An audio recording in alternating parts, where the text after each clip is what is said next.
사도 바울이 하늘에 속한 신령한 복이 어떠한 복인가를 알고 그 복을 찬송하며 에베소 성도들에게 주신 말씀이 편지가 바로 에베소서입니다. 하늘에 속한 신령한 복이 뭐지요? 하늘에 속한 신령한 복 세 가지가 있었지요. 하나님께서 창세전에 우리를 택하셨다는 사실입니다. 세상에나 그 많은 사람들 가운데 그것도 창세전에 이미 계획하시고 준비하시고 작정하셔서 우리를 하나님의 백성으로 택하셨다는 사실이고요. 이게 신령한 복이고, 두 번째는 그렇게 죄 많은 우리들, 죄 가운데서 사망에 매여 있는 우리들을 예수님께서 십자가에 달려 죽으심으로 우리를 건져내시고 그리고 죄의 사함을 입게 해주신 그것이 바로 신령한 복이라고 말씀을 드렸지요. 세 번째는요. 이 세 번째는 그 신령한 복을 받아서 하나님의 택한 백성, 구원받은 자가 되었다는 사실을 성령님께서 확증해 주신다는 겁니다. 보증을 서주신다는 거예요. 맞아. 너희들은 구원받은 백성 맞아. 이렇게 도장을 찍어주시고 보증 삼아주신 그 은혜가 바로 신령한 복이라고 말씀을 함께 나누었지요. 여러분, 이게 얼마나 놀랍고 얼마나 위대한 복이었느냐면 사도 바울이 헐레벌떡 달려와서 숨도 제대로 쉬지 않고 격정을 토해내면서 한꺼번에 얘기했던 복이 이 복 안에 다 담겨 있을 정도로 쉬지 않고 쏟아냈던 복에 대한 내용이었었거든요. 그래서요, 예수 믿는 사람이든지 믿지 않는 사람이든지 우리를 향하여서 그렇게 물을 수 있지요. 당신은 예수 믿고 무슨 복을 받았어? 그렇게 묻거든 이제 쭈뼛쭈뼛하고 주저주저 하는 것이 아니라 자신 있게 얘기할 수 있어야지요. 나는 당신들이 볼 수 없는 하늘에 속한 신령한 복을 받았어. 그것 때문에 당당하게 세상에서 선포하며 그 복을 누리며 살아가는 저와 여러분들이 꼭 되어줄 수 있기를 주님의 이름으로 축복합니다. 여러분, 오늘 본문은요, 바울의 기도예요. 그런데 이 기도가 무슨 내용의 기도냐면 이 신령한 복을 받은 하나님의 백성들, 에베소 성도들이 이 복을 누리며 잘 살기 위해서 어떤 게 필요한가, 그 필요한 것들을 주십시오라고 하는 기도가 바로 오늘 본문이거든요. 그런데 이 본문을 시작하면서 뭐라고 얘기를 하느냐면 에베소 교회 성도들을 위하여 그들을 향하여 들은 얘기가 있다. 그 얘기는 바로 무슨 얘기냐면 너희들의 믿음이 굳건한 믿음이고 서로를 향한 사랑이 넘치는 그런 공동체라는 소리를 들었대요. 바울이. 자, 여러분, 우리 교회를 향한 소문을 혹시 들으셨나요? 어떤 소문을 들으셨죠? 이 교회는 정말 믿음 위에 굳게 서 있고 사랑이 넘치는 교회라는 소문을 혹시 들어본 적이 있으신가요? 어떠세요? 더 오늘 이 교회는 요즘처럼 젊은이들이 많은 교회를 떠나고 어떤 교회는요, 자기 교회 집사님이 그렇게 얘기를 해요. 차가 이렇게 쭉 왔는데 교회에다가 차를 내려주는데 성도들을 내려주는데 무슨 경로잔치 하는 줄 알았대요. 그렇게 젊은이들이 교회를 떠났는데 이 교회는 젊은이들이 많은 교회라는 게 혹시 자랑거리가 되나요? 1년 내내 거의 대부분 새신자가 끊어지지 않는 교회라는 게 자랑거리인가요? 무엇이 도대체 자랑거리일 수 있을까요? 남자들이 많은 교회, 남자들이 설거지하는 교회, 이런 게 자랑거리가 되나요? 제가 전주에 처음 부임해서 전도를 할 때 이 전도지를 만들 때 이 전도지 문구에다가 뭐라고 써놨었느냐면 혹 이런 교회 어디 없나 하고 찾을 때 만나는 교회, 이렇게 문구에다가 써놨어요. 근데 지금도 그걸 써먹고 있거든요. 혹 이런 교회 어디 없나 하고 찾을 때 만나는 교회. 이런 교회 어디 없나 하고 찾을 때 뭘 보고 뭘 찾지요? 어떤 내용, 어떤 부분을 찾나요? 아주 교회가 짜임새가 잘 돼 있다. 시스템이 잘 돼 있다. 여러 많은 좋은 프로그램, 아까도 얘기했던 것처럼 이런저런 프로그램들이 좋다. 그걸 하면은 셋째도 낳는다. 이런 좋은 프로그램이 있다. 혹은 지도자의 스펙이 어떠하다. 뭐 목사가 어떠하고 성도들이 어떠하고 거기에 속한 공동체가 어떠하고 이런 것들이 자랑될 수 있겠지요. 그런데 그건요 전부 다 허상이에요. 가장 중요한 건 정말 이 교회는 믿음이 출중하다. 반석 같은 곳에 이 믿음이 세워져 있다. 그리고 성도들을 향한 사랑이 넘친다. 이게 얼마나 중요한 가치인데요. 그래서 사도 바울이 이 부분에 대해서 정말 감사하며 정말 마음속으로 큰 기쁨을 누리며 내가 에베소 교회 성도들이 믿음 위에 굳게 서 있고 서로를 향한 사랑이 넘치다는 얘기를 내가 들었어 라고 얘기를 하는 거예요. 그런데 이 얘기를 오늘 본문 15절에서 이렇게 얘기했죠. 우리 같이 읽어볼까요? 이로 말미암아 주 예수 안에서 너희 믿음과 모든 성도를 향한 사랑을 나도 듣고 너희들의 믿음과 사랑을 들었대요. 그런데 이게 에베소 교회만을 두고 하는 얘기가 아니거든요. 골로새 교회도 똑같은 이런 얘기를 했었어요. 우리 골로새서 1장 4절 말씀을 같이 읽습니다. 이는 그리스도 예수 안에 너희의 믿음과 모든 성도에 대한 사랑을 들었으며 아멘.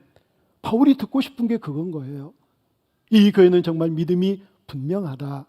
그리고 서로를 향한 사랑이 넘치는 교회다. 여러분, 우리 교회도 그와 같은 교회, 그런 소문이 나는 교회가 되어줄 수 있기를 주님의 이름으로 축복합니다. 정말 그랬으면 좋겠어요. 그런데요, 이 에베소 교회나 골로새 교회가요, 이스라엘 백성들이 세운 교회가 아니라는 거 아시죠? 이방인들의 교회예요.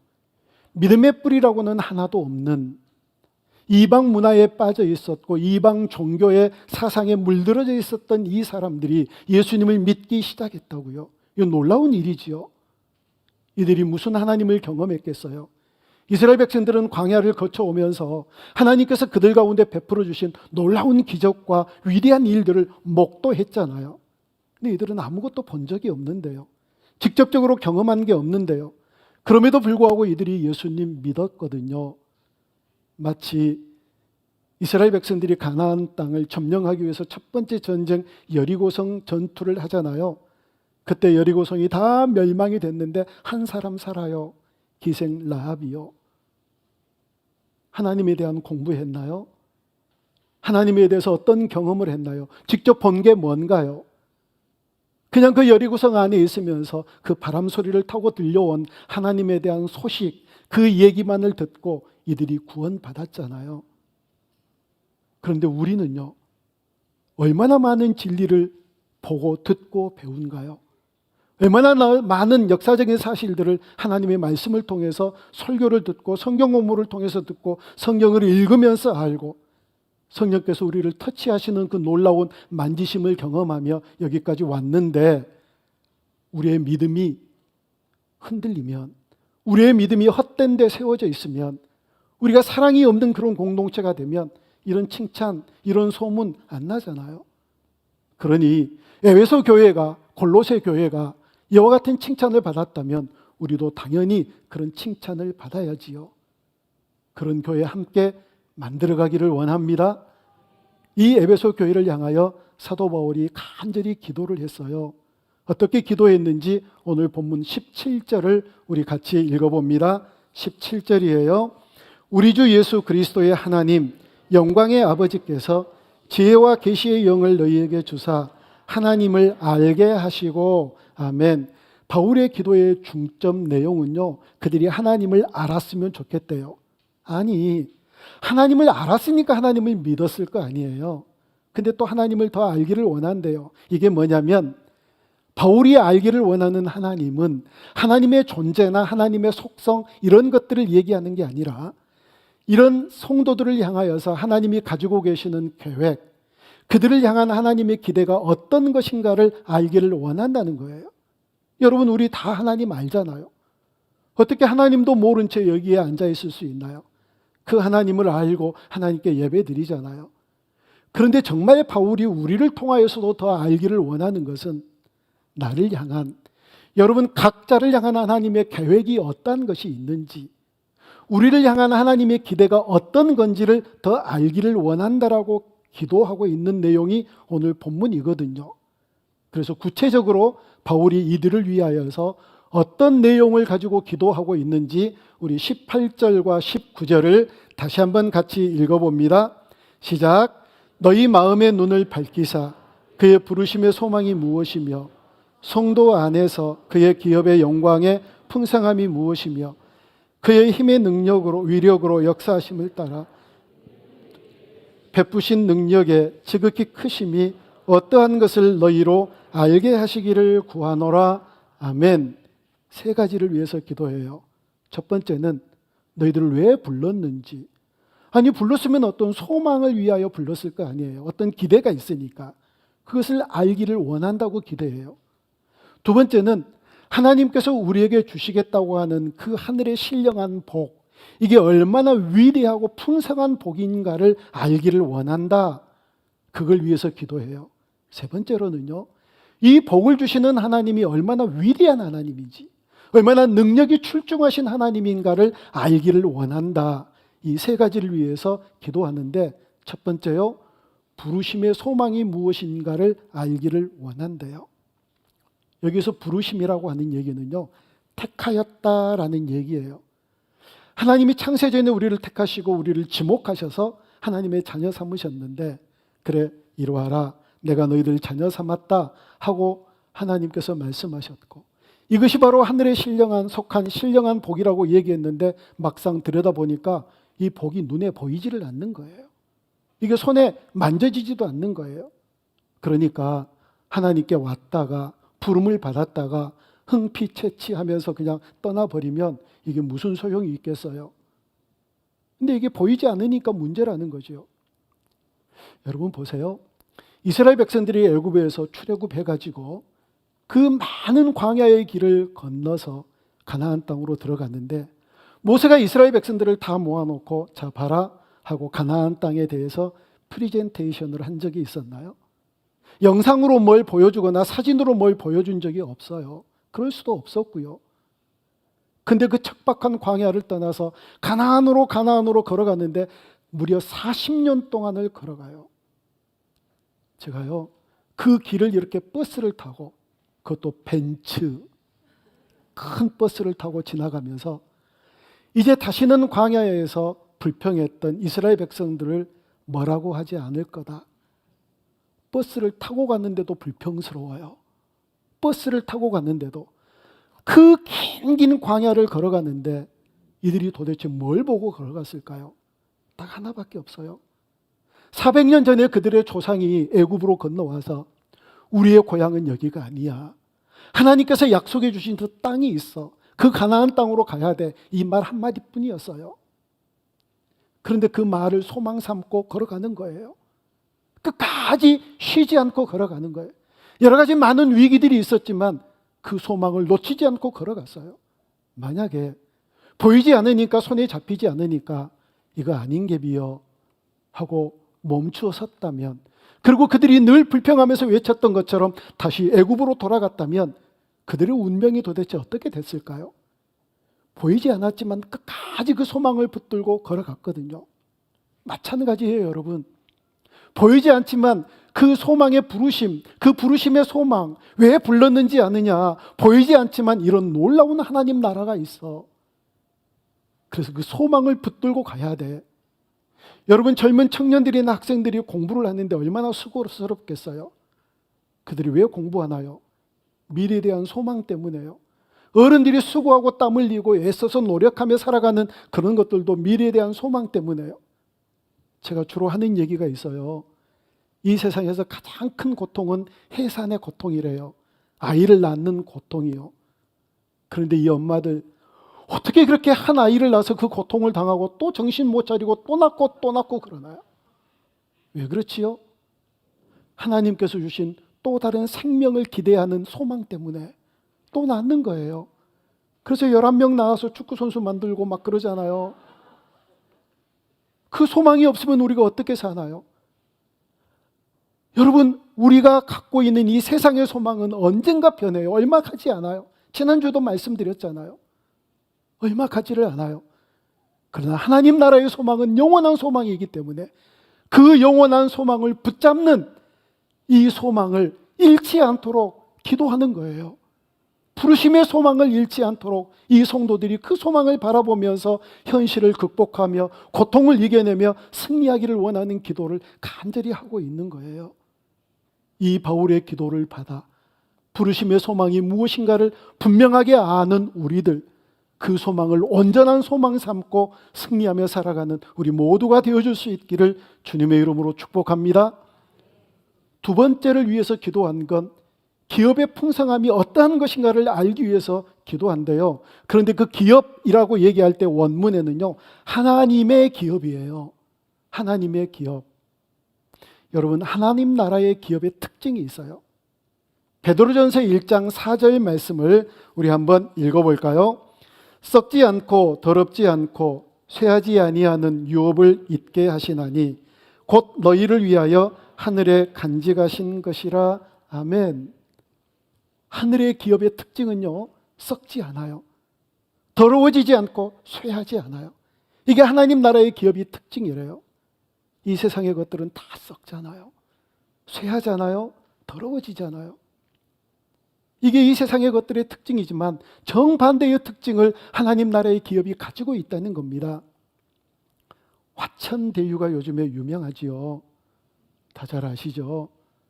하늘의 도움을 받아서 대박을 터뜨린다. 이게 바로 화천대유의 뜻이래요. 하늘의 도움을 받아서. 그래서 대박 터뜨렸잖아요.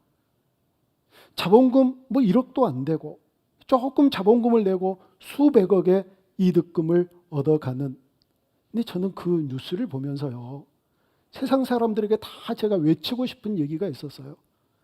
당신들도 그것 안 원해요? 투자를 조금 넣고 많은 이익을 얻기를 원하지 않는 분들 계세요?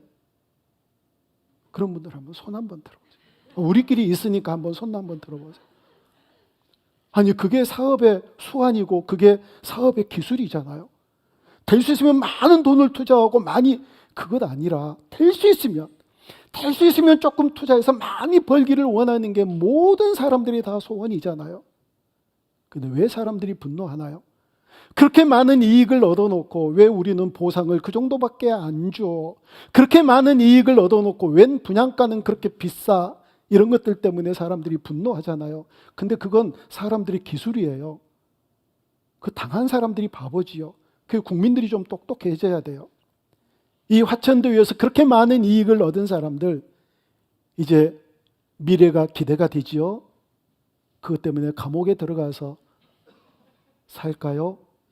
아니면 너무 많이 먹다가 걸려서 다시 토해내는 그런 일들이 있을까요? 아니면 경랑의 시간을 보내면서 내가 왜 그랬을까 하고 후회하는 그런 인생을 살아갈까요?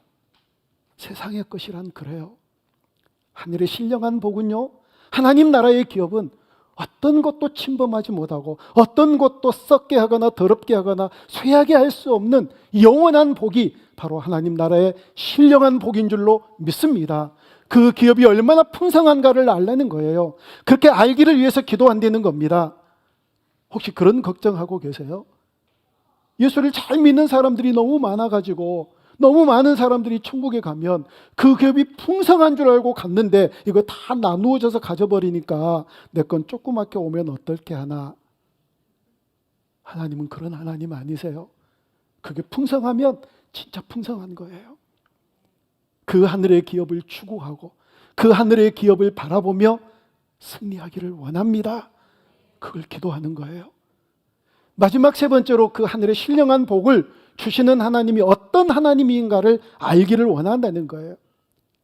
하나님이 어떤 하나님인가, 그 능력이 얼마나 크신 능력을 가지고 계시는 하나님인가를 알기를 원한다는 거지요. 이번 수요일 날 그런 설교를 함께 말씀을 나누었어요. 아브라함의 부인 사라가, 하나님께서 사라와 아브라함에게 뭐라고 얘기를 하셨느냐면, 네 몸에서 날 자식을 통하여 하늘의 별과 같은 많은 민족을 얻게 하겠다. 근데 계속해서 몸에서 아이가 태어나지를 않아요. 사라 생각에 이제 끝났어. 아무리 주변에 살펴봐도 내 나이에 아이를 낳은 사람이 없어. 이제 나는 끝이야. 그리고 남편에게 여종을 주면서 그 여종을 통해서 아이를 낳게 하지요. 이 이스마엘이 지금도 중공의 화약고를 만든 시초가 되었잖아요. 왜 사라는 그랬을까요? 내 생각에 이게 끝이니까. 이게 내 생각에 나의 한계니까. 근데 여러분 분명히 알으셔야 될 게 있어요. 내 생각에 끝이면 하나님도 끝인가요? 이게 내 한계면 하나님도 한계인가요? 어떻게 그렇게 어리석은 생각을 하나요? 내게서 초라하고 보잘것없는 것들이 하나님에게서도 초라하고 보잘것없다고 생각하시는 게 이게 믿음이 아니에요. 이게 내게는 어떠한 것이라 할지라도 하나님께 붙잡혀 사용되어지면 놀라운 역사가 나타나는 것이 바로 하나님의 능력이라고요. 이렇게 하나님의 능력을 믿지 못하고 하나님의 약속을 믿지 못한 채 인간적인 방법으로 이스마엘을 낳았던 이 아브라함과 사라에게 나타나셔서 하나님께서 뭐라고 말씀하신지 아세요? 나 전능하신 하나님이야. 내가 전능한 하나님이라고. 제발 내가 누구인지 좀 알아. 그리고 나서 이삭을 주셨어요. 사람들이 그걸 모르니까. 얼마나 능력이 많으신 하나님이신 줄을 모르니까요. 하나님은요, 그런 하나님이세요. 능력이 많으신 하나님이세요. 어떤 것도 하실 수 있는 그런 하나님이세요. 근데 사람들이 그걸 모르니까 바울이 하나님의 능력이 얼마나 큰 것을 알기를 원한다 하고 그들을 위해서 기도하는 내용이 오늘 본문이에요. 종교개혁자 루터가요, 자기의 많은 동역자 가운데서 프레드릭 니코니우스라고 하는 친구가 있었어요. 동역자인데 이 친구가 함께 교회의 개혁을 이루어 나가면서 중병에 걸렸대요. 아파서 병원에 누워 있으면서 이제 낫지를 않고, 이게 뭐 지금 생각하면 암이었던 모양이죠. 계속 죽어가는 거예요. 그 마지막 죽음을 얼마 놔두지 않고 루터에게 편지를 보냈대요. 나는 이제 틀린 것 같아. 계획을 잘 이루어가라고 편지를 썼는데 그 편지를 받자마자 루터가 편지를 써가지고 그걸 니코니우스에게 보냈어요. 이 니코니우스가 뭐 읽을 수가 있어야죠. 얘기를 해봤자 듣는지 어쩌는지도 모르겠는 거예요. 이제 곧 죽을 위기에 처해 있는 거죠. 그러자 이 편지를 받은 그 병실에 있는 어떤 사람이 편지를 큰 소리로 이 니코니우스에게 읽어준 거예요. 그 편지의 내용이 뭐냐면, 난 자네가 더 살 것을 하나님의 이름으로 명령하네. 교회를 개혁하는 데 자네가 필요하기 때문에 주님은 자네가 죽었다는 소식을 내가 듣도록 내버려 두지 않을 걸세. 자네가 살아야 한다는 것은 내 뜻이네. 내가 하나님의 이름을 영화롭게 하기 위해 일하고 있기 때문에 나의 기도를 들으시는 하나님이 나의 뜻을 이루시리라 확신하네. 큰 소리로 이걸 읽었대요. 니코니우스가 살아난 거예요. 그리고 6년을 더 살다가 루터와 함께 종교개혁을 이루었다는 거지요. 여러분, 하나님은 이런 분이세요. 하나님은 능력은 한이 없으신 분이세요. 그걸 좀 알라는 거예요. 왜 내 수준에서 하나님을 평가하냐는 거죠. 여전히 문제가 해결이 안 되고 여전히 답답한 삶 속에 처해 있을 때 하나님 도대체 뭐 하시나? 뭐 하시긴요? 일하세요. 문제는 여러분, 하나님을요 자동 판매기처럼 생각하지 마세요. 하나님은 자동 판매기가 아니에요. 필요한 것 돈 넣고 내가 누르는 버튼을 딱 누르면 영락없이 나오잖아요. 어떻게 거스름돈이 그렇게 정확하게 나오는지, 100원 하나가 애누리가 없이 톡톡 튀어나오는 거 보세요. 나보다 더 영리해요. 하나님은 자동 판매기가 아니에요. 내 뜻대로 이루어지는 게 아니에요. 하나님의 뜻대로 이루세요. 왜요? 하나님은 우리가 알 수 없는 것까지 깊은 내면의 문제까지 다 아시는 하나님이시니까 그 부분에 대해서 제가 늘 설명을 해요. 여러분, 조그만 아이들이 엄마 뭐 해줘. 다 해주세요? 안 해줘야 되는 것 안 해주는 게 그게 복이잖아요. 부모는 아니까 얘가 얘에게 필요한지, 이것이 얘에게 정말 절실하게 유익이 될지 그걸 아니까 필요한 것 해주고 불필요한 것 안 해주고 얘가 해칠 것 못 해주고 그러잖아요. 그러면 얘가 엄마 아빠 미워 원망하고 나 엄마 새끼 안 할래. 그러면 되겠느냐고요. 그것보다 더 큰 차이가 있어요. 우리와 하나님과의 사이는. 그보다 더 큰 차이. 근데 어떻게 내 뜻이 이루어지지 않는다고 하나님을 원망하고 하나님을 자동 판매기처럼 그렇게 생각을 하느냐고요. 하나님은 전능하신 분이세요. 못 하시는 게 아니라 안 하시는 거예요. 우리를 위해서. 그 하나님이 어떤 하나님인가를 알기를 원한다. 이 기도를 하고 있는 거예요. 자, 여러분, 바울의 기도 세 가지예요. 부르심의 소망이 무엇인지 알기를 원한다. 그 기업이 얼마나 풍성한가를 알기를 원한다. 그리고 그 복을 주시는 하나님이 어떻게 위대하고 능력이 있으신 하나님이신가를 알기를 원한다. 아무리 그렇게 원한다고 우리가 알아지나요? 잘 알아지지 않잖아요. 그 바울이 이렇게 기도를 해요. 하나님, 사랑하는 주의 백성들에게 하늘의 지혜와 계시의 영을 주십시오. 그리고 우리의 마음의 눈이 밝아지기를 원합니다. 그렇게 기도를 해요. 다시 설명드려요. 지금은 성령 시대예요. 성령님께서 우리로 하여금 예수 그리스도를 주님이라고 고백하게 하시고요. 성령님께서 우리의 연약한 손을 붙잡아서 예수님에게로 인도하시고요. 성령님께서 하나님의 말씀이 깨닫도록 해주세요. 성령님이 왜 우리가 계속해서 자라지 않느냐면, 왜 나는 몇 년 전과 지금과 똑같으냐면 주의 성령께서 나에게 온전히 임하시지 않으니까 그래요. 그러니까 늘 머릿속으로만 아는 것으로 끝나는 거지요. 머리에서 가슴이 이 30cm가 세상에서 가장 긴 거리라고 얘기하잖아요. 이게 가슴 속으로 안 오니까, 성령의 충만함이 없으니까. 여러분 얼마나 갈급하시나요? 성령님, 정말 나를 좀 변화시켜 주세요. 정말 나를 좀 어떻게 좀 해주세요. 나는 왜 이렇게 몸이 건조한 인생을 살아가나요? 나는 왜 이렇게 신앙생활한 지 오래됐는데 여전히 똑같은가요? 정말 나를 좀 어떻게 좀 해주세요. 그런 갈급함이 여러분들에게 있느냐고요? 있으셔야 돼요. 있기를 원합니다. 이번 한 주간 동안 여러분들이 이것을 위해서 기도했으면 좋겠어요. 성령님이여 내게 임하시옵소서.